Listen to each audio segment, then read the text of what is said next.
Okay. Good evening. Welcome to September's meeting, this year's initial meeting of the Calumet Nature Exchange. Please advise if a teacher wishes to earn professional development credit, because it would be a question that I would have for them. If not, I am recording this evening's session and it will be available on Ollie's website within a week.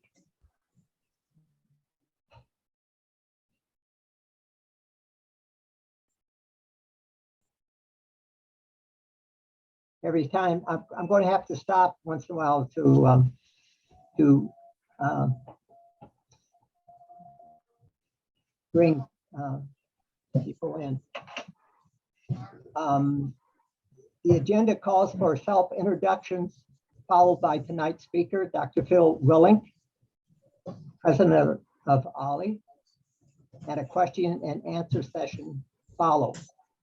Finally, we need to discuss potential speakers for the remainder of the year. So let's get started with self-introductions. I am Michael Bowes, Executive Director of Ollie. Eve? Is Eve DeRay here? Yes, I'm here. Okay. Introduce yourself. Oh, my name is Eve DeRay, and this is the first time I've attended. Okay. Blake? Blake is here. Oh, Blake.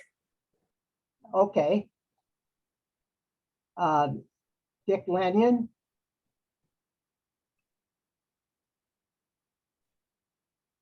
Michael Colby?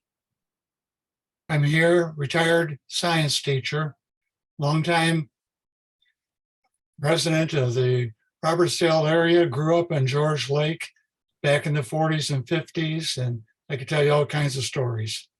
Okay. Patricia Pearson? Okay, Chuck Perry?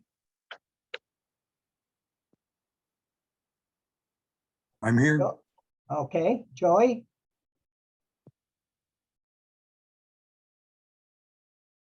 And there's an Andy? A Bobby?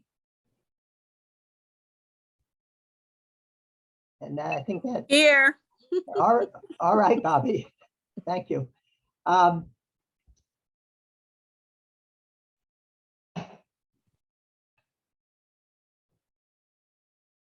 Phil, do you want to take over? Sure. All right, so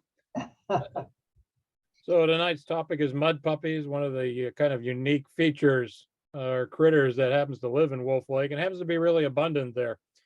This is a project that started a number of years ago. At that time, I was with Shed Aquarium, and they were starting an amphibian exhibit at the aquarium.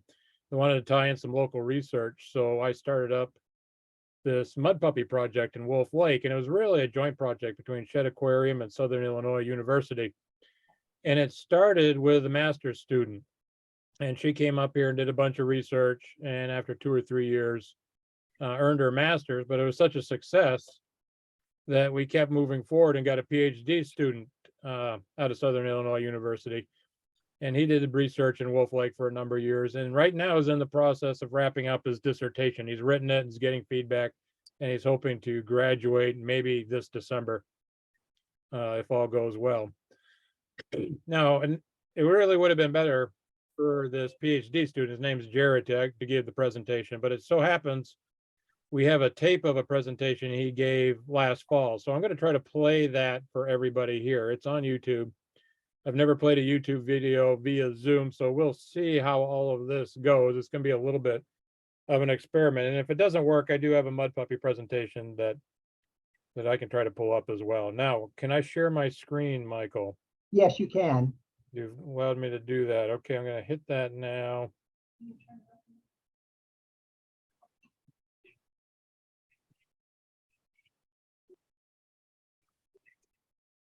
And let's see here. Does that look like my screen with a bunch of messy windows everywhere? Is it working? Yes. Okay. And here we go.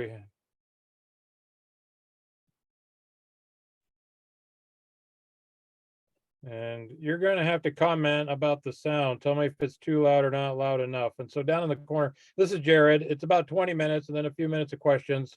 I'm going to play the questions as well because they're actually pretty good, informative questions.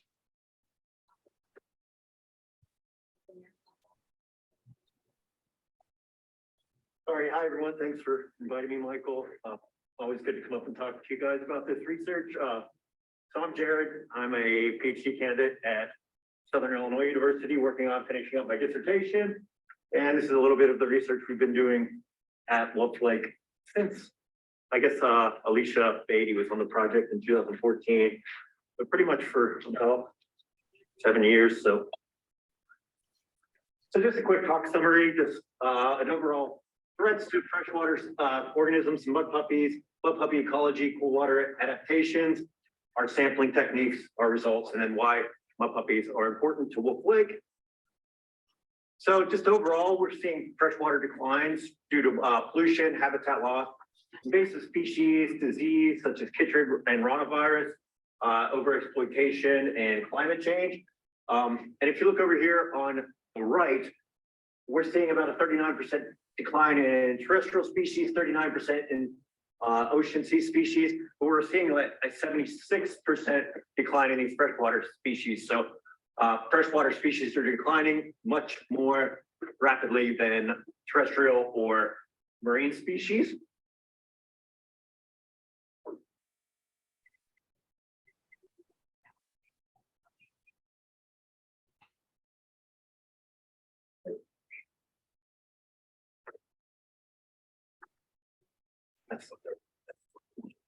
You're going the wrong way. So I'm trying to make it full screen. There we go. Good. And overall, go to the next slide. Overall, the views of mud puppies have been pretty poor. So in Indiana in 1920, mud puppies were said to have no useful purpose. In Evans Lake, Michigan, 1941, they were known as a noxious fish.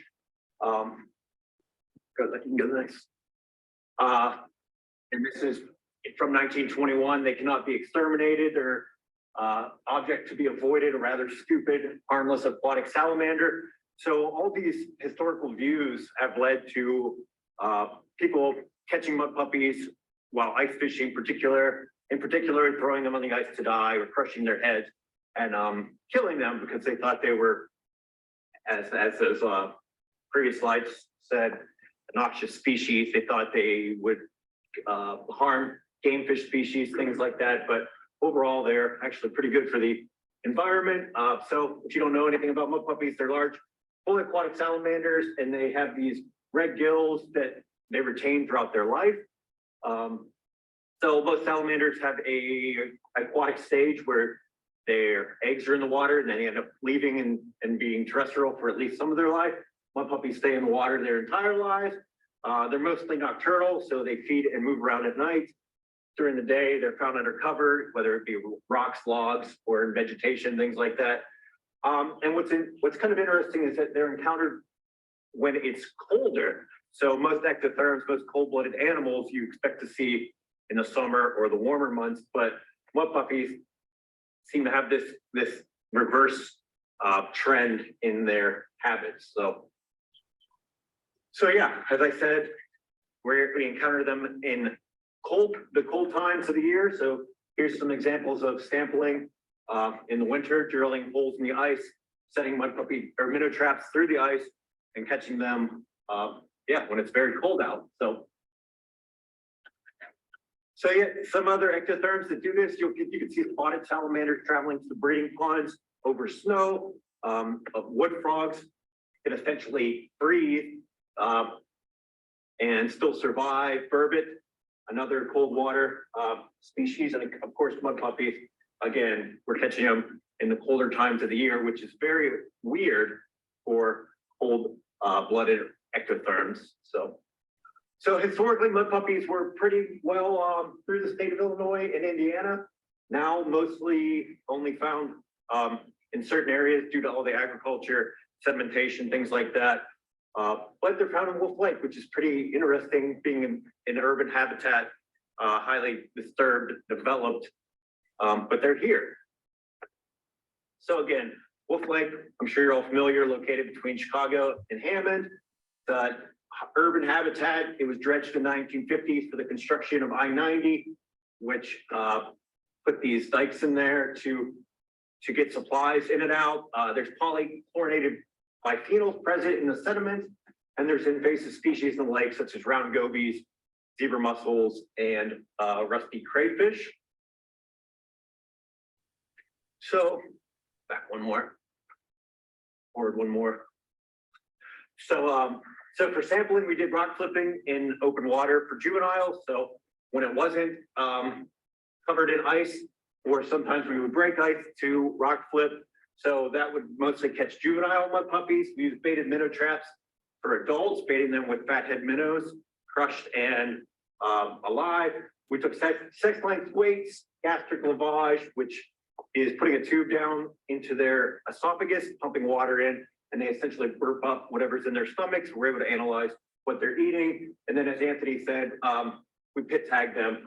So this is basically, you have a scanner, and it's like a barcode tag that gives you an individual code for each individual animal, so we can see how much they've grown, where they've moved, things like that in the lake when we recapture them. Here's an example of that gastric lavage I was talking about. So just use some fresh lake water, pump it into their esophagus, and they essentially just burp up whatever in there so we can analyze it or identify it in the lab. Go ahead.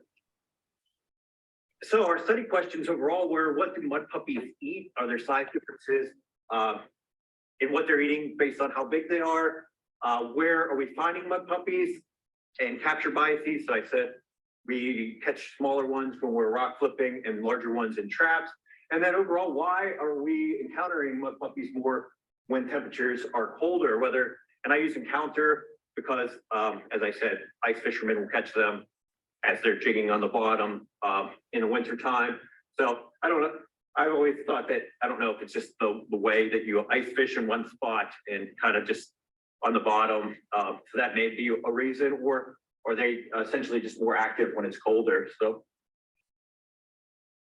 for just to go through the results real quickly. So this is the number of species found in the gut contents, and this is the volume, the amount. And we have blue is our small mud puppies, green is medium, and red is large or pink. So you can see that they're eating mollusks, crayfish, isopods, amphipods, leeches, fish, insects. And the larger, there's only a few dots here. So these are NMDS plots, points closer together or more similar. So you kind of see a grouping of the larger mud puppies are eating fish. Larger mud puppies are also, medium to large mud puppies are eating crayfish, but overall they're eating anything they can get their mouth on. So they're not really selective, but larger mud puppies obviously can fit fish or crayfish in their mouth, while smaller ones cannot. So the importance of this is it's important to have all these prey items, insects, crayfish, isopods, from small to large to really sustain a mud puppy habitat or mud puppy population. So that was based on going through the size classes, and I also did this by all the size classes. So again, you can kind of just see here that they're not really eating anything in particular, just larger ones are eating larger things, smaller ones, smaller things, but the larger ones are also eating small things. So, and same with the volume here. Fish, again, these larger pink, purple ones, but you're also seeing crayfish with the pink, but there's a pretty big overlap in what they're eating overall. So this is pretty interesting. And if you've ever been out walking around Wolf Lake, you can kind of, there's a lot of sandbars. So you could either be 5 feet out and it'll be over your head, or 30 yards out and it'll only be up to your waist. So this is pretty interesting here. We have total length of mud puppies on the bottom here, distance from shore. So we are finding larger mud puppies further from shore, but really it's the depth that matters. The larger mud puppies are found at a greater depth and a greater distance, but more so the depth is what's really differentiating where the larger and smaller mud puppies are at. So, which is also important for Wolf Lake. So you need that near shore habitat and away from shore habitat to really sustain the population. And then I kind of touched on this earlier, but our gray here is rock clipped mud puppies and black is minnow trap. So we're catching smaller mud puppies by rock flipping, larger mud puppies in minnow traps, which again, large mud puppies eat fish. We're baiting the traps with fish. So that could be a reason, but it's also this habitat partitioning that I was talking about. So the smaller mud puppies are found closer to shore. We're able to access them by flipping rocks. But this also shows the importance of using multiple techniques. So if we were only using minnow traps or rock flipping, we wouldn't see the entire breadth of the population dynamics. So again, at increased temperatures, we're seeing decreased rates. This top one is from Wisconsin. So around 18 degrees, 20 degrees Celsius, we're seeing a significant decline in mud puppies captured. And this is Alicia's work at Wolf Lake as well from 2017, but around 14 degrees, you see this significant decline in captures. So that's interesting. If you're sampling in the wrong time of year, if you're only going out in the spring, summer, early fall, you may not be catching mud puppies. So this could be underrepresenting in the population side, or you could be having inaccurate predictions of local extinctions. And they were actually, mud puppies were listed in 2010 as an Illinois state threatened species.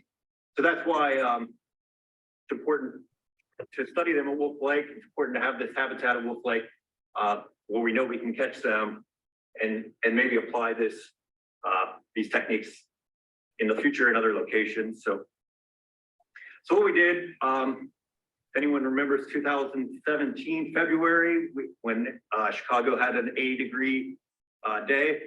So Alicia did a lot of her trapping through the ice, but that winter it was really warm. So we built these mud puppy trot lines, we call them, where we have buoys down to anchors. And then every 3 meters, we're able to attach a minnow trap. This allows us to set out a lot of traps and bring them all in quickly, especially if you're by yourself or with a few researchers. And so again, we were wondering, what do mud puppies do in the summertime when the water's warmer? Why aren't we catching them? So Dr. Matt O'Connor from the Shed Aquarium helped us put these radio transmitters in mud puppies, and I tracked them. We put 20 out in adults in March of 2017. I tracked those individuals through November, and in December, we put out 7 additional transmitters and tracked those through July. And I came up about every 16 days from March 2017 through July of 2018 to figure out where they are in the lake. So in the summertime, are they going deep? What the heck's going on? Why aren't we catching them? So this is a picture of what that transmitter looks like inside the body cavity of the mud puppy. So we coiled up the antenna tight and we're able to put that inside. And then here's that pit tag that we were able to uniquely identify each one.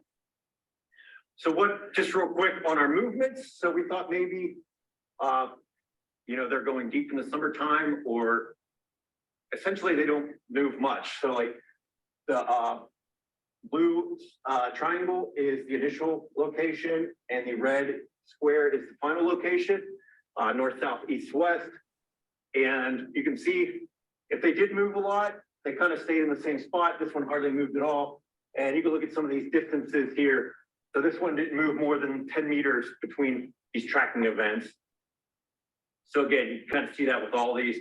One big jump here, but then it kind of stayed in the same location throughout the rest of the year. And the bottom one there didn't move more than about 7 meters the entire tracking period. So yeah, you can see, and then these ones, so this female moved almost 300 meters in between the 2-week tracking period, but then stayed in the same location once it got to that new location. So if it did move, it was one big event and then they stayed there. And same with this male, 400 meters, moved almost directly north, but stayed right in that location before it moved, and then stayed in that new location for the rest of the time. So the greatest movements were either right after we released them, the next tracking event, or at greatest temperature increases. So these big movements, the male and female both moved between May 24th and June 12th, and there was about a 7-degree increase in water temperature.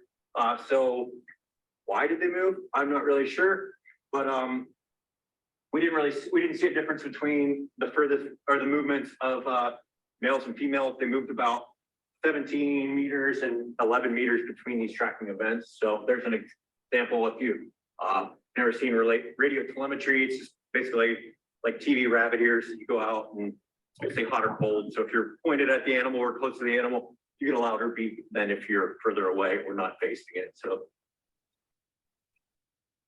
and again, same thing with the winter movement. So this was December through January. We saw some large movements, but for the most part, they're remaining in the same location. So they don't move a lot. You can go ahead. So the movements in this time were more sporadic. Average distance was about 15 meters. We had 6 females and 1 male in that second cohort of animals. And then this greatest movement was again March 21st through April 6th. And that same individual moved 117 meters between February 14th and March 2nd. So if you're familiar with Wolf Lake, the Illinois side, this is the northernmost pool, middle pool, I call it, but this is an example of where all the mud puppies were found. So you can see, for the most part, they're all very close to shore. These are the big movements for those two where they moved over here but remained. And even like these ones here that look like they're kind of out far, these are on sandbars, so it's still pretty shallow in that area as well. So using those tracking points, I calculated home ranges, and you can kind of look at these. They're not really using that big of an area, and if they are, they're kind of just staying put at that site. And this kind of is similar to Matt's in 1998, who found about 136 meters squared home ranges. So if I remove the outliers, you're only seeing about 100 meters squared or less. I guess 172 in the winter. So we're wondering what's going on. So we did a little bit of physiology work to see maybe they breed in the fall and winter, so maybe they're moving more to find mates. Maybe their prey is less active in the winter, their predators are less active, so they're able to avoid getting eaten or able to feed more readily. So we did hormone analysis. We put mud puppies in plastic bags with filtered water for about 30 minutes, collect their urine, and then we were able to look at testosterone and estriol levels. At Loyola University, I had 6 individuals, and we did these metabolic chambers where we measured oxygen consumption over 12 hours and bumped the temperature from 13 to 24 degrees to see if maybe what one prediction is in the summertime, it's more energetically beneficial just to sit still rather than forage. So this is an example of those metabolic chambers in Loyola. We had a computer here taking all of our data for us. Hormone results, we didn't really see a difference, but as I said, we don't catch mud puppies in the summertime, so it's hard to compare across the year when you can't catch them.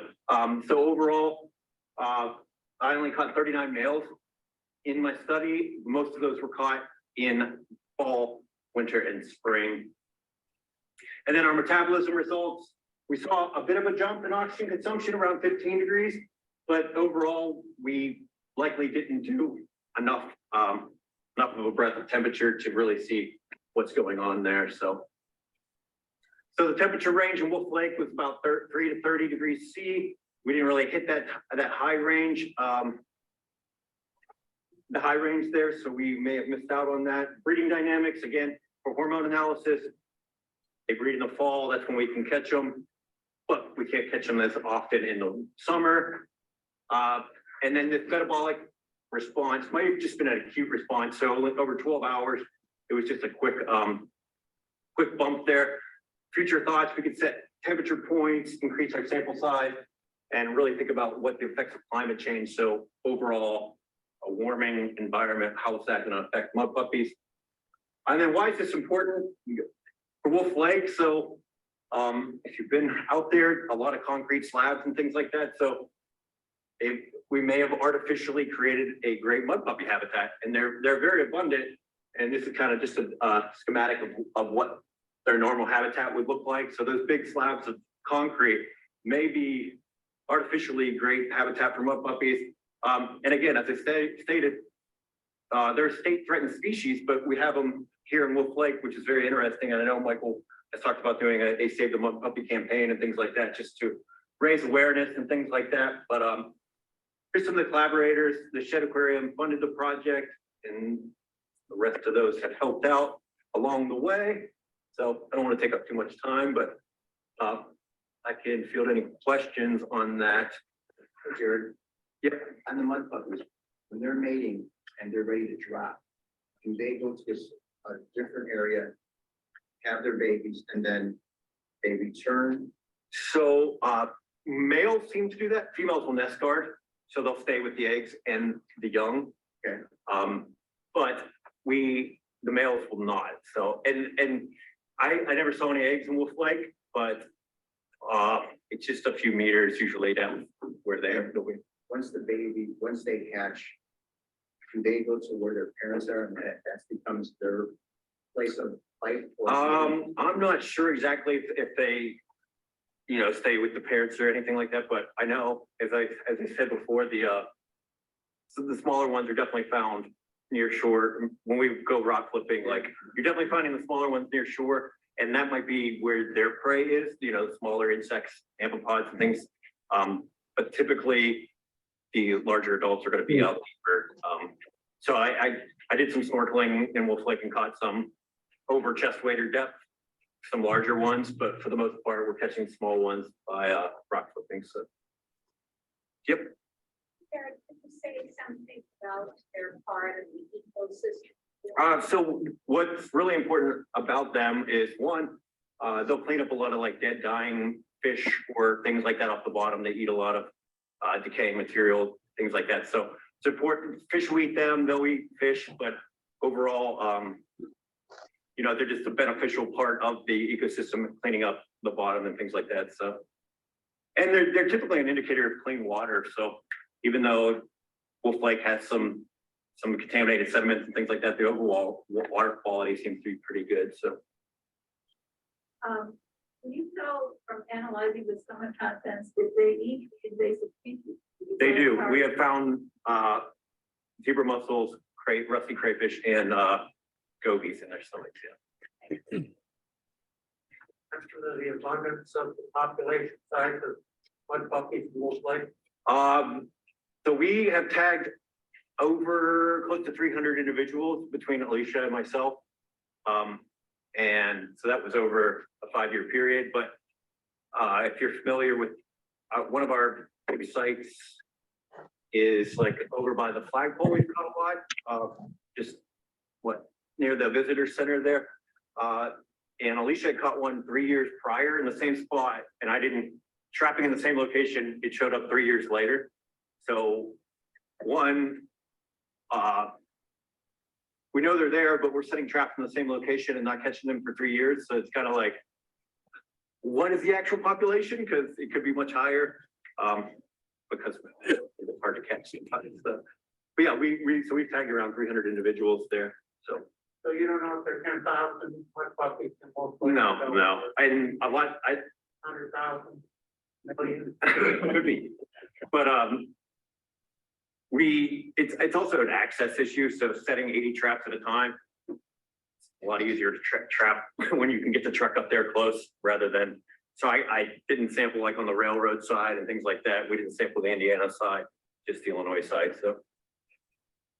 Regarding the Indiana side, do you know if they have any literature to back up the mud puppy? I don't believe they do, not that I've encountered. when we were doing, some trapping last year, we're not the same nets we were going after fish. Other lakes that have mud puppies at Lake Maxicaki that I mentioned with the study, we catch mud puppies there in those nets. We didn't catch any of the inside that. Habitat is vastly different. There's not nearly the slag or the cement blocks, but barren sand doesn't seem to hold them up. But Yeah, they need something to get under. Any other questions? All right. All right, thanks, Bill, did you want to say something? Or- No? No?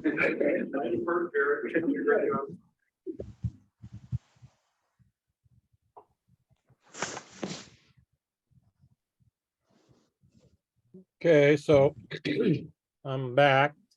That was the presentation from almost a year ago, last November, I guess it was, on mud puppies. And it covered pretty much anything, but does anyone have any questions at this point about mud puppies? Or I have one. Do some of the mud puppies breed elsewhere in the Calumet area besides Wolf Lake? so we know they're in the Calumet River, we know they're in Lake Michigan. So yeah, they're throughout that whole area. Whether they're in the Little Cow, Grand Cow, that I don't really know. They very well could be there. But what's unusual is the number in Wolf Lake. We've known about them for quite a while. Mainly we know about them because people are ice fishing. They catch them by accident. And then people find them dead out on the ice, which Jared sort of mentioned, briefly. And so we occasionally see them along the lakeshore in Lake Michigan, all the way from the Indiana Dunes, all the way through the North Shore in Illinois. So we know they're out in Lake Michigan as well, but Wolf Lake seems to have a particular concentration of them. But there are records, like I said, in the Calumet River proper.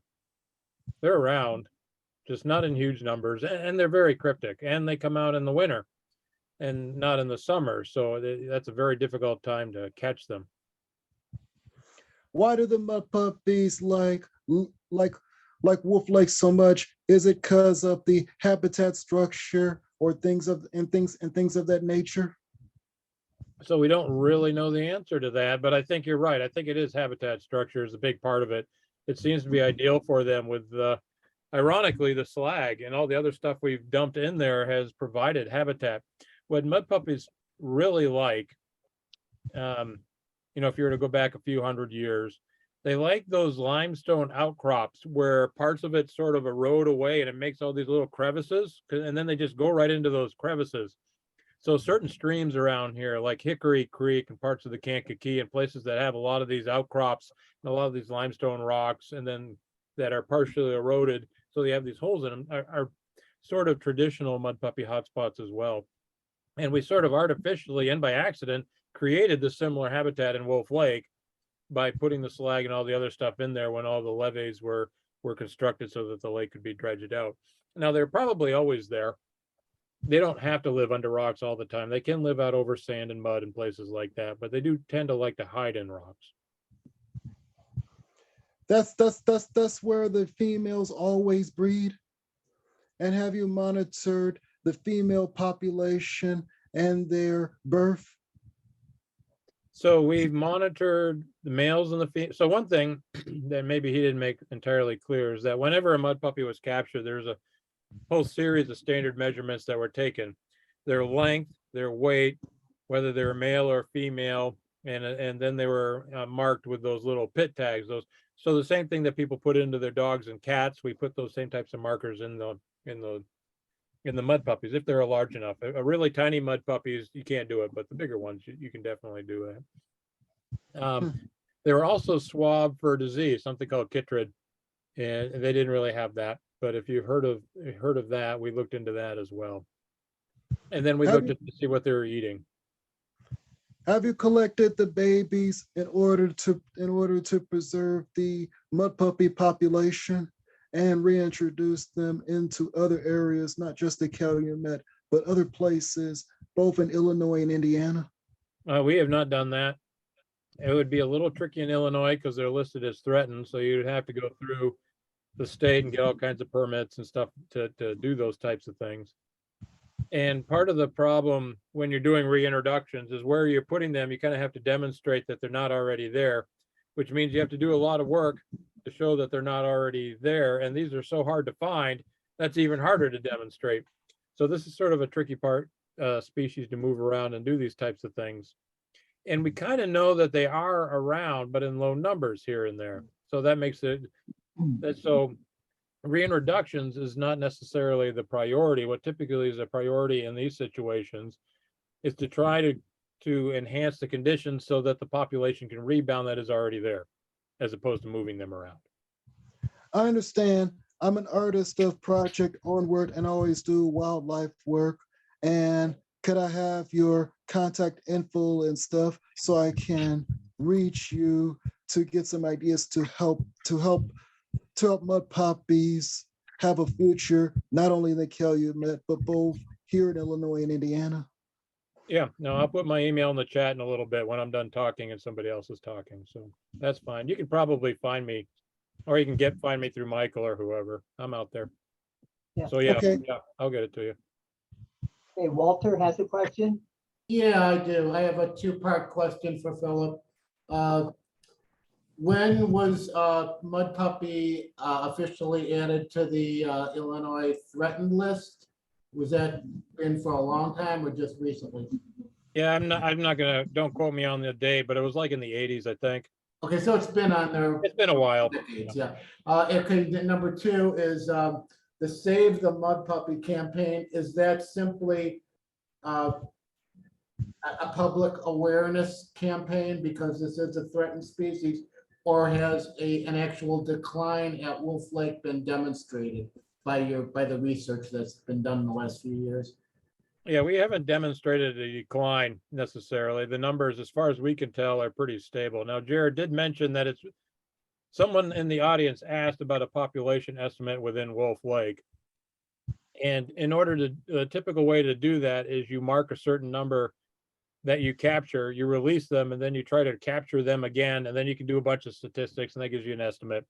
It's kind of crude, but that kind of is dependent upon your ability to recapture individuals. In other words, ones that you have caught before, then you go out there and you catch them again, and then you catch new ones. And we rarely get recaptures, which either means that these are just hard to catch all the time, or they're shy after you catch them, or there's a lot more out there than we realize. We know we've tagged around 300, I think it's over 300 now, individuals. So we know that spread over several years, and we know they live several years or more. So there's a good sized population out there that's numbering in the hundreds, probably thousands over the entire lake. And we know they're on the Indiana side and the Illinois side and elsewhere. So, but we don't really know if the numbers are going up and down. So this campaign that you're kind of talking about, and Michael can talk about it some more, it's really more public awareness than anything.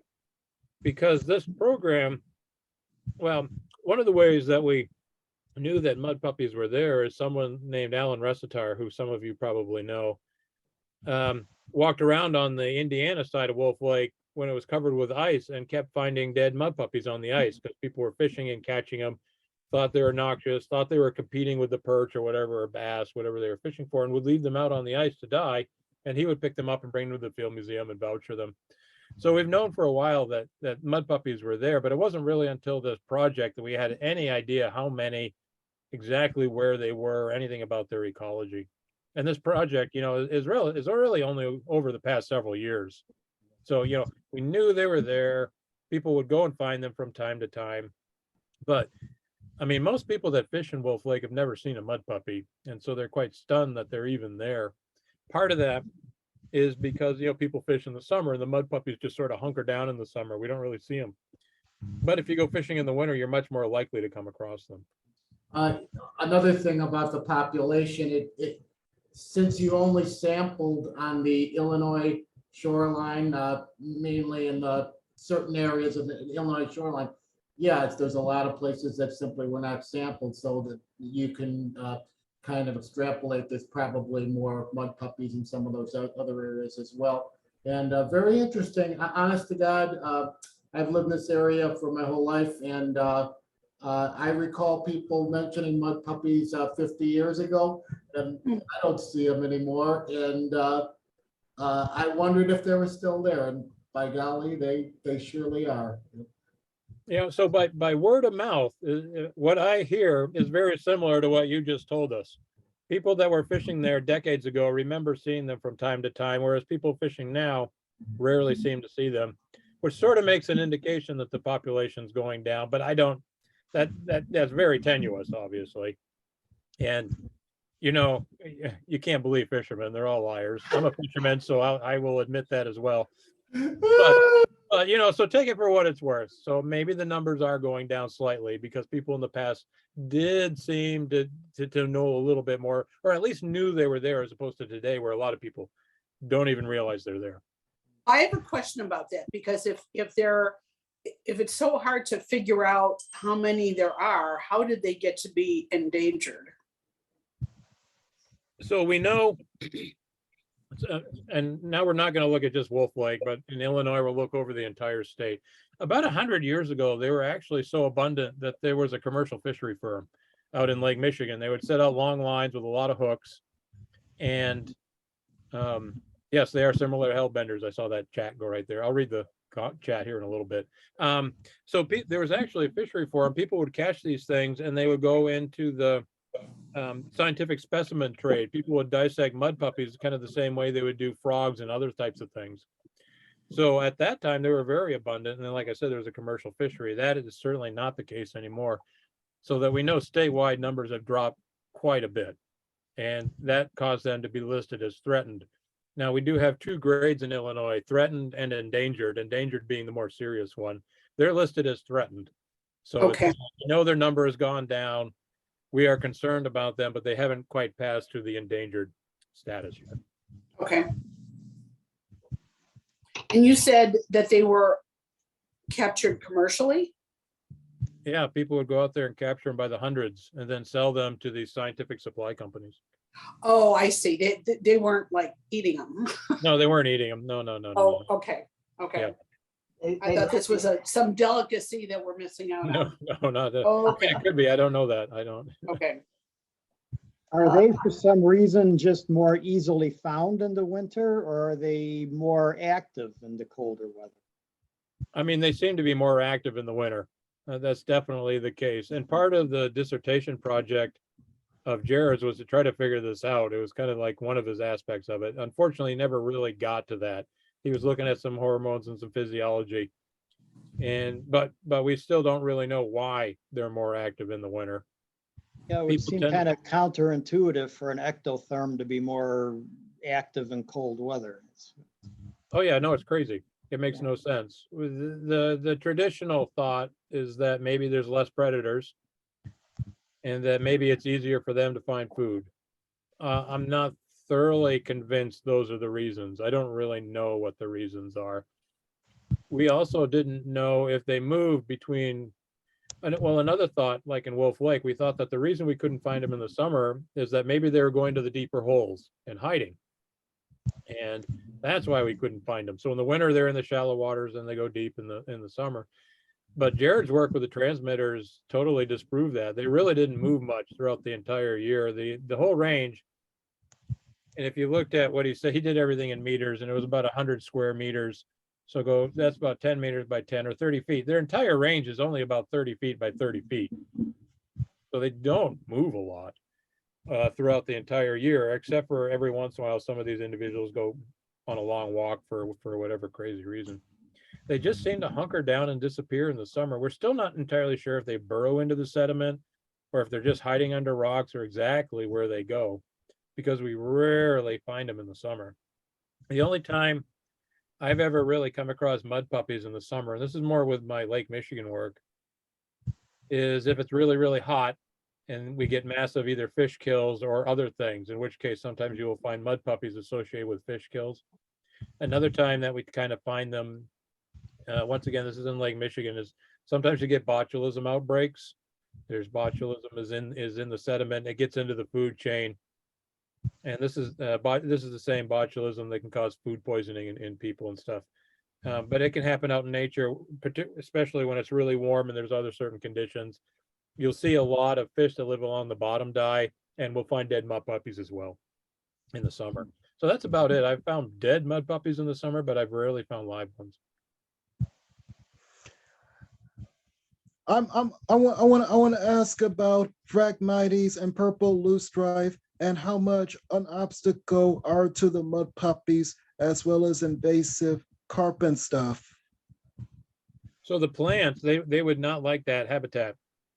The Phragmites or cattails or any of those types of things, the wetlands that would choke them all off, they would have trouble finding protective habitat as far as we know. So we don't find them in wetlands like that at all. And now I can't remember what the second part of your question was. You had two questions. I'm asking about invasive species, both invasive plants and animals, and how challenging they are to the mud puppy and to their survival. So so for the plants, if it's that type of plant, that would be detrimental. If it's a different type of invasive plant that doesn't disrupt their habitat, then that would not be the case. As far as animals, things like carp probably would not eat them very much. And there would be a slight habitat separation there because carp prefer softer sediments on the bottom. They don't really like the rocks and the cobbles quite so much. So they would not interact. There are a lot of invasive round gobies in Wolf Lake. And if they're small, the mud puppies will actually eat them. We have no evidence that round gobies are detrimental to that. If anything, they're a food source. There are also zebra mussels in Wolf Lake, and mud puppies will eat those from time to time as well. So they will eat invasive species. Now, if you were to introduce a large predator that could start eating the mud puppies, then yeah, that would be a negative impact, but it would be nothing specific to mud puppies. It would just be adding a large predator to the system, and everything would be impacted, all our native minnows and frogs and everything. So that predator must be us, because we're doing all the polluting and stuff.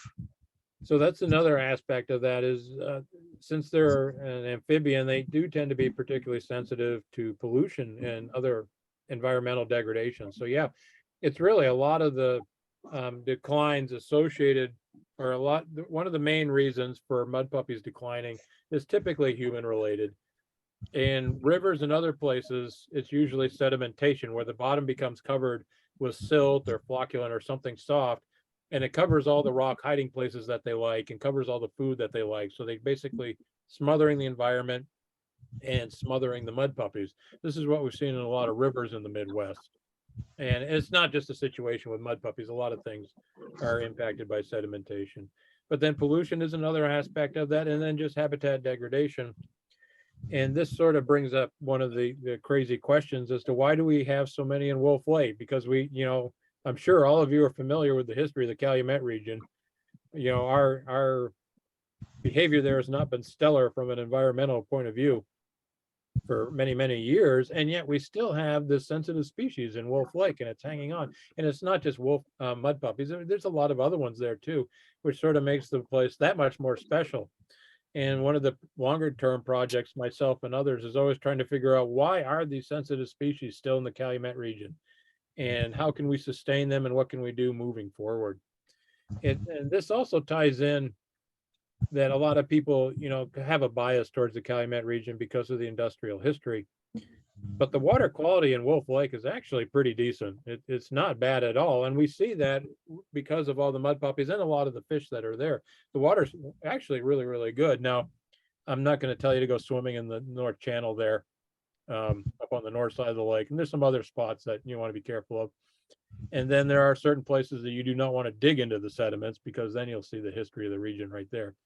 So as long as you don't disturb the sediments and you have the natural water cycle, there are certain aspects of aquatic habitats in Wolf Lake, and also in other parts of the Calumet that are actually in really great shape, and the biodiversity reflects that, with mud puppies being part of it. So I have a question. Isn't it true that Wolf Lake is cleaner now than it was before? I mean, relatively speaking.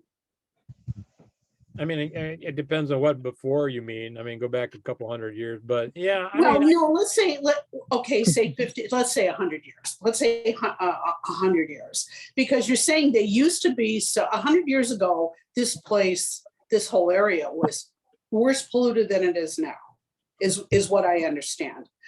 And so but they were more abundant then, the mud puppies.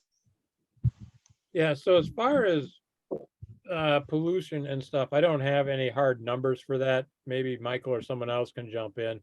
But I mean, I would suspect that, yeah, it probably is cleaner today because in the past, we weren't as careful with our sewers. We weren't as careful with lawn runoff. We weren't as careful with industry and a bunch of other factors. And since the 60s and especially 70s with the Clean Water Act, we have been really focusing on that sort of thing. So it would not surprise me if the water quality is better now than it was decades ago.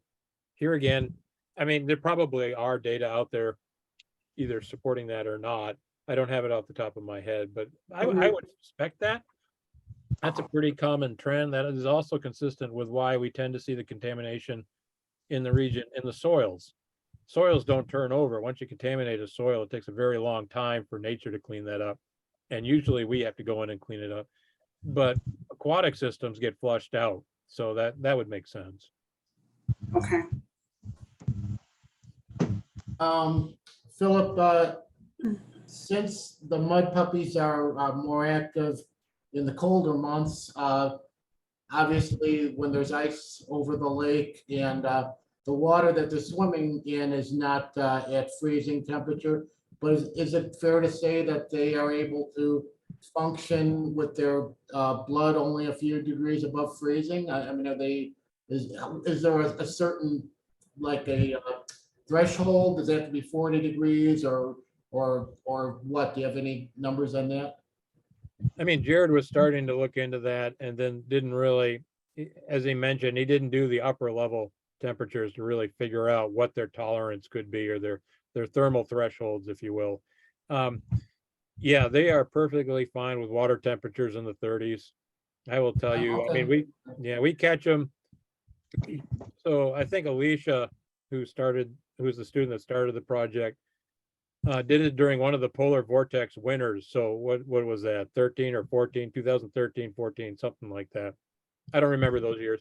I mean, the ice was like 2 feet thick over Wolf Lake. I mean, it was crazy to drill those holes and get down in there, and it was absolutely freezing.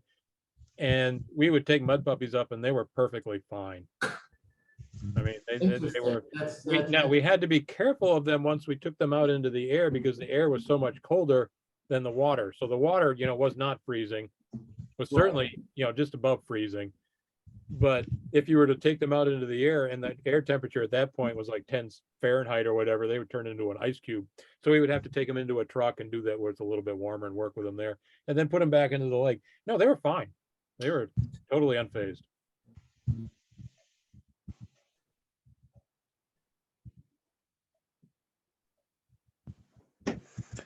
How do we improve mud puppy habitat?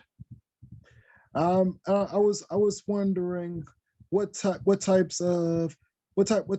of things do we need to make the habitat more sustainable? So, I mean, once again, they like these rocks, they like the hiding places. We need to make sure they continue to have those. There's been talk over the years of raising and lowering the water levels in Wolf Lake to make hemi-marshes and all these other types of things. And whenever these discussions come up, and if I'm present, I always put forward, we need to make sure we have mud puppy habitat when the lake is high and when the lake is low. We need to make sure there's always habitat there regardless of the lake levels. Furthermore, and Jared, I don't know if he pointed this out too much. Actually, I don't think he did, but basically there tends to be smaller spaces underneath smaller rocks, and that's where we tend to find the smaller mud puppies. Bigger rocks tend to have bigger spaces under them, so we tend to find bigger mud puppies under bigger rocks. And so we need a mixture of big and small rocks, so habitat for the bigger mud puppies and the smaller mud puppies. And another thing I don't think Jared mentioned is they can be cannibalistic. So a big mud puppies will eat smaller mud puppies, and we have seen that a couple of times in Wolf Lake. So we need to make sure that the baby mud puppies have small places where they can hide, not just from other predators, but from really big mud puppies. And we need to make sure there's a mixture of these protective areas and habitats at different water levels. So from shallow to deep. Then we need to make sure that these habitats are not covered by sediment and other things. Another aspect is we need to make sure at least some of the pools have connections and that the mud puppies can move back and forth between pools. That is typically not a problem with many of the pools as things are right now, but we need to make sure that for some reason those culverts aren't taking out or whatever, for whatever reason. Here again, no one's talking about that, but that is something that we need to look at. And then kind of the bigger thing is based on what we've learned in Wolf Lake, then apply that, and this kind of ties in with introductions, but what we can really do is improve habitat in other areas. And this has been somewhat applied elsewhere. For example, on Northerly Island, so downtown on Museum Campus by Soldier Field, they, what used to be Meigs Field, they have turned that into a prairie. And in the middle of the prairie, there's a pond that has a connection with Lake Michigan. And the Army Corps intentionally put large flat rocks in there with spaces in them to hopefully draw in mud puppies based on one, what they know about mud puppies in general, and two, based on the fact that they knew that we were doing the research at Wolf Lake and they used lessons that we learned there and to try to apply them to that habitat. Have you seen any mud puppies at Northerly? I have. Yeah, 12th Street Beach, right off the aquarium. They live in the breakwaters, those big boulders, especially if they have smaller cracks. They're out there. Our mud puppy project initially didn't start at Wolf Lake. I told the students they should start at Wolf Lake, but they thought, well, that's kind of boring. I want to do Lake Michigan because it's so much bigger and more exciting. And so they went out there for like 2 months and they caught like one mud puppy on the breakwaters. So we know that they are out there, but they are very difficult to find in Lake Michigan. In Lake Michigan, you can't really work in the winter anyways. Once that freezes, that's a dangerous nightmare.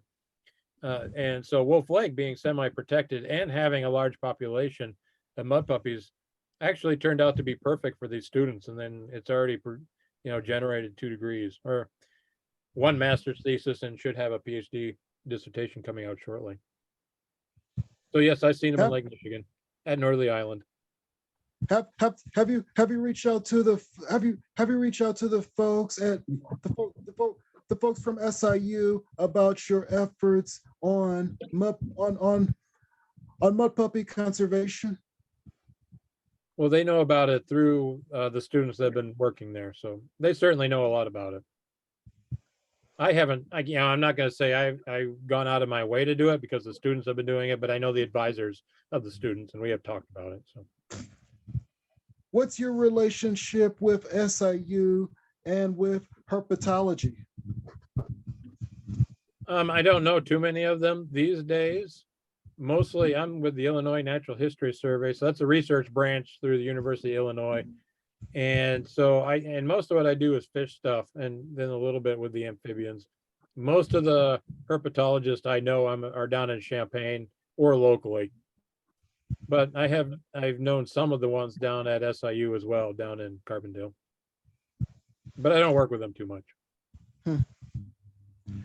How well do these folks how well these folks are in herpetology in Carbondale? Oh, they're great.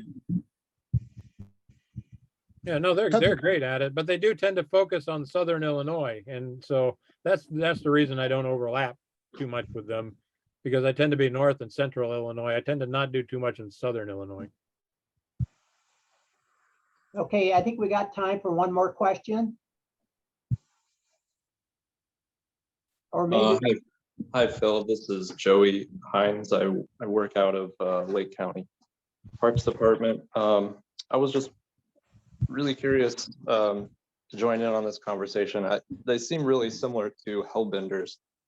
And do you know a little bit more about what the differences between hellbenders are and mud puppies? So the sorting, yeah, they are very similar to hellbenders. Jared actually did his master's on hellbenders, which made him ideal to switch over to mud puppies for us for his dissertation. Hellbenders tend to live in rivers. I don't know them in lakes quite so much. I could be wrong about that. I tend to associate them with rivers, but once again, and they also tend to be much larger than mud puppies. Maybe not much larger, but larger. They live under rocks. They do the same type of foraging, all of that sort of stuff. I don't know if they're more active in the winter though. That I'm not so sure about. We don't have hellbenders around here. I think they may have historically gotten into southern Illinois, or at least close to southern Illinois. Mostly I'm familiar with people working on them in places like Pennsylvania, and I think New York, and then Kentucky and places like that, you know, the Appalachians. So in general, they are very, very similar. Once again, they need clean water. They like to hide under rocks, and then they will come out and scavenge. Very cool animals. Excellent, thank you. I have one more question, and it's about hellbenders. Are you all working to bring back hellbenders or trying to save the remaining hellbender population here in Illinois? I am not involved with that, but I know the Illinois Department of Natural Resources is interested in that and has been considering things along those lines over the past few years. I don't think that they're moving forward with anything like that, but they have been talking about it. Okay, Phil, thank you very much.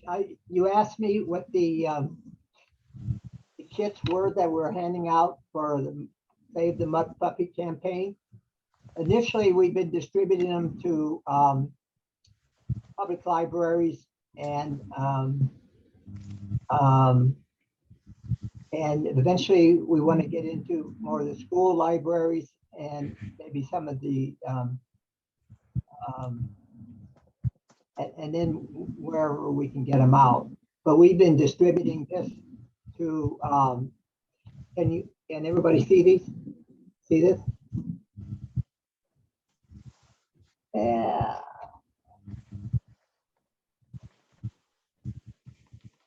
So, and then we have some additional information sheets of information that goes with them. But the reason for the Save the Mud Puppy campaign is we really want to save the mud puppy, and we have to get the word to fishermen. But we can do it through their children or through their sons that fish. But anyway, we're approaching it through just areas where with a lot of public areas where and we'll be doing these. Be circulating them mainly through southeast Chicago and northwest Indiana, because people ask me where are some of the same questions we've gotten today, and I said I don't know where they are, but they're certainly in bodies of waters that are beyond Wolf Lake. So we'll be working on these things over the next 2 or 3 months. We got funding from I lost the sheet of paper, but Fund for Wild Nature. I think that's out of the West Coast. So that allowed us to do some work on this. Can I interrupt for a second? So if the people that are on the Zoom today have ideas on where they think, to approach about saving the mud, to educate people, can we send them to you, or where do we, because I'm thinking of things and people that maybe would be interested in this information. And so can I send you the information or just follow up with an email, or does it go to Phil, or who does it go to? I'll email it to me, and then I'll email it to Phil. Okay. No, or whoever, because I get Jared involved in this, and it's just have to look at the flow of information. But if you can direct them to me, and we can get some of the answers. Yep. I did put my email in the chat, by the way, if you have any science questions about mud puppies. So, Now, before we leave, I'd like to suggest, since these our main audience originated were teachers, and that we do provide professional development credit for teachers attending these sessions. I would like to get some input on what kind of speakers that or areas that, that you would suggest we have in the future. Anybody have a particular thought? I know, Lisa, you mentioned seed finders. And they're busy right now, but I think that's a good idea. Is in a couple of months we can get somebody in here to talk about that. Are there other suggestions or ideas of who you'd like to hear or what subject matter? And but anyway, just think about that, and then when we meet again, you might come up with an idea or so. I just want to thank everybody for coming tonight. I think we had a lot of questions, and I thought Phil did a good job of answering them. And but I'm not grading him, so. But thanks for showing up, and our next meeting is the third Tuesday in October, which is the 18th. And that will be at 7 p.m. So thank you for all attending, and we'll see you next month, okay?